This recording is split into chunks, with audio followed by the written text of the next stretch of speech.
ಉತ್ತರ ಕರ್ನಾಟಕದ ಅಡುಗೆ ನೋಡೋಕತ್ತಿರಲ್ಲ. ನಾನು ನಿಮ್ಮ ಮಗಳು ಗೀತಾ ಮಾಡುವ ನಮಸ್ಕಾರಗಳು. ನಾನು ಇವತ್ತು ಪಾವ್ ಭಾಜಿ ಮಾಡೋದು ಹೇಗೆ ಅಂತ ಹೇಳ್ಕೊಡ್ತಾ ಇದ್ದೀನಿ. ನಾನು ಇವತ್ತು ಪಾವ್ ಭಾಜಿ ಮಾಡೋದು ಹೇಗೆ ಅಂತ ಹೇಳ್ಕೊಡ್ತಾ ಇದ್ದೀನಿ.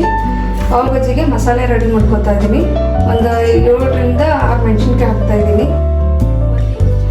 1 ಇಂಚು ಶುಂಠಿ ಹಾಕಬೇಕು, 1 ಹಿಡಿ ಕೊತ್ತಂಬರಿ ಹಾಕಬೇಕು, ಒಂದು ಸ್ವಲ್ಪ ಶುಂಠಿ, ರುಚಿಗೆ ತಕ್ಕಷ್ಟು ಉಪ್ಪು.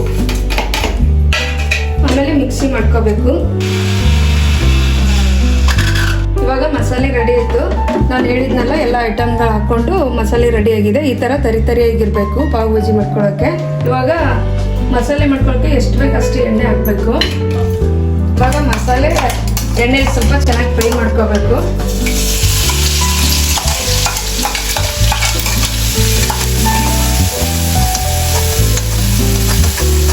ಎಷ್ಟು ಅರಿಶಿನ ಹಾಕಬೇಕು.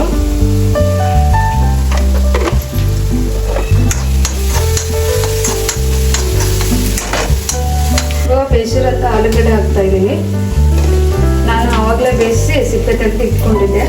ಇವಾಗ ಹಾಕ್ತಾ ಇದ್ದೀನಿ. ಇವಾಗ ಮ್ಯಾಶ್ ಮಾಡ್ಕೊತಾ ಇದ್ದೀನಿ.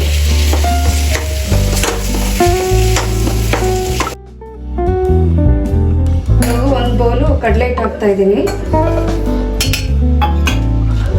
ಅದಕ್ಕೆ 1 ಚಿಟಿಕೆ ಉಪ್ಪು, 1 ಚಿಟಿಕೆಯಷ್ಟು ಸೋಡಾ, ಅಜ್ವೇನ್ 1 ಚಿಟಿಕೆಯಷ್ಟು ಹಾಕ್ತಾ ಇದ್ದೀನಿ. ಹಾಕ್ಬಿಟ್ಟು ಸ್ವಲ್ಪ ನೀರು ತಗೊಂಡು ಮಿಕ್ಸ್ ಮಾಡ್ಕೋಬೇಕು. ಬೋಂಡ ಮಾಡ್ಕೊಳ್ಬೇಕು. ಕಡಲೆ ಹಿಟ್ಟು ಸ್ವಲ್ಪ ನೀರು ಹಾಕಿ ಬೋಂಡ ಅದಕ್ಕೆ ಚೆನ್ನಾಗಿ ಗಂಟಿರುತ್ತೆ, ಚೆನ್ನಾಗಿ ಮಿಕ್ಸ್ ಮಾಡ್ಕೋಬೇಕು. ಈ ಅದಕ್ಕಿರ್ಬೇಕು ಹಿಟ್ಟು ಬೋಂಡ ಮಾಡ್ಕೊಳ್ಳೋಕ್ಕೆ. ನೋಡ್ತಾ ಇದ್ದೀರಲ್ಲ, ಈ ಅದಕ್ಕಿರಬೇಕು. ಆವಾಗಲೇ ಚೆನ್ನಾಗಿ ಬೋಂಡ ಬರೋದು. ಆವಾಗಲೇ ತಣ್ಣಗೆ ಮಾಡೋಕ್ಕಿಟ್ಟಿದ್ನಲ್ಲ, ಮಸಾಲೆ ಎಲ್ಲ ರುಬ್ಕೊಂಡು ಈ ಥರ ಚಿಕ್ಕದಾಗಿ ಉಂಡೆ ಮಾಡ್ಕೊತಾ ಇದ್ದೀನಿ. ನಮ್ಗೆ ಯಾವ ಇವಾಗ ಬೋಂಡ ಕರ್ಕೊಳ್ಳೋಕ್ಕೆ ಎಣ್ಣೆ ಹಾಕ್ತಾ ಇದ್ದೀನಿ.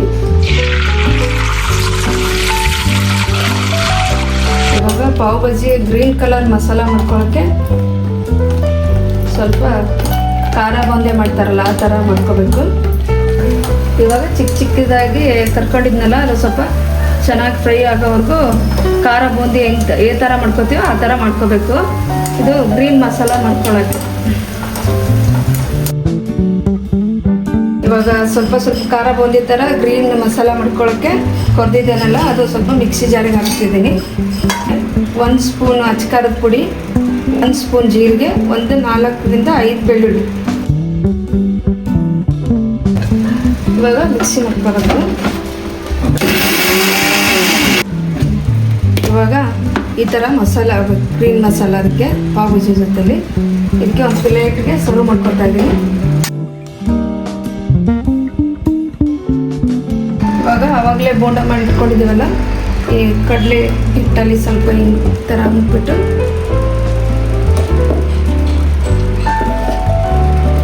ಒಂದೊಂದು ಆಗಿಬಿಡ್ತಾ ಹೋಗ್ಬೇಕು.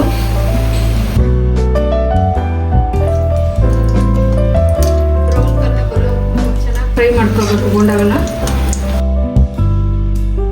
ಒಂದು ಹಂಚಿಟ್ಕೊಂಡು ಸ್ಟವ್ ಮೇಲೆ ಅದಕ್ಕೆ ಸ್ವಲ್ಪ ತುಪ್ಪ ಹಾಕಬೇಕು.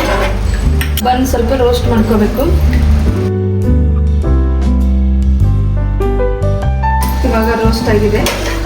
ಒಂದೊಂದಾಗಿ ತೆಗಿತಾ ಇದ್ದೀನಿ.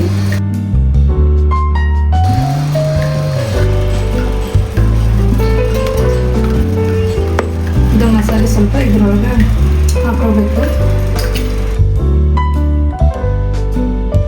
ಇವಾಗ ಪಾವ್ ಭಾಜಿ ರೆಡಿಯಾಗಿದೆ ಪಾವ್ ಭಾಜಿ. ಈ ವಿಡಿಯೋ ನಿಮ್ಗೆ ಇಷ್ಟ ಆದರೆ ಲೈಕ್ ಮಾಡಿ, ಶೇರ್ ಮಾಡಿ, ಕಮೆಂಟ್ ಮಾತ್ರ ಮರಿಬೇಡಿ.